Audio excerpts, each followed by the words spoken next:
Hi friends, நாம் இன்று பார்ப்பது திருநெல்வேலி ஸ்பெஷல் கூட்டாஞ்சோறு. கூட்டாஞ்சோறு செய்வது எப்படி என்று நாம் இந்த வீடியோவில் தெளிவாக பார்ப்போம். This video sponsored by Bymot mobile app. இந்த ஆப் இப்போது ப்ளே ஸ்டோரில் அவைலபிளாக உள்ளது. இந்த ஆப்பை பயன்படுத்தி நமக்கு தேவையான மளிகை பொருட்களை வாங்கிக் கொள்ளலாம். தேவையான பொருட்களை பற்றி நாம் பார்ப்போம். அரிசி 1 டம்ளர், அரை டம்ளர் பருப்பு.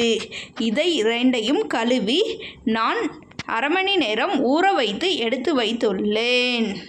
நாம் இதற்கு தேவையான நாட்டு காய்கறிகள் அனைத்தும் சேர்க்கலாம். நாம் இன்று சேர்த்தது 2 கேரட், 2 கத்தரிக்காய், 2 வாழைக்காய், 2 உருளைக்கிழங்கு. நாம் இதில் மாங்காய், முருங்கைக்காய் என்ற நாட்டு காய்கறிகள் எல்லாம் சேர்த்து நாம் செய்யலாம்.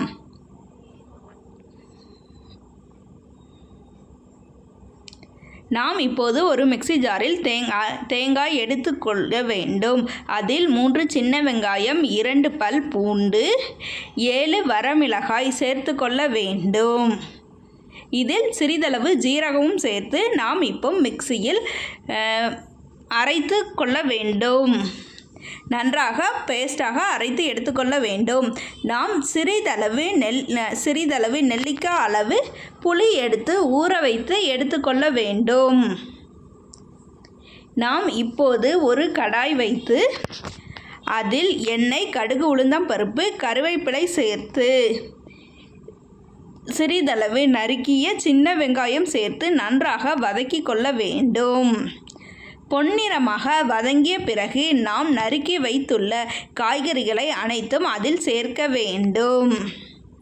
அதில் சேர்த்த பிறகு நாம் சிறிதளவு உப்பு, சிறிதளவு மஞ்சள் தூள், 1 டேபிள் ஸ்பூன் சாம்பார் தூள் சேர்த்து மெதுவாக கிளறிவிட வேண்டும். அவ்வாறு கிளறிவிட்ட பிறகு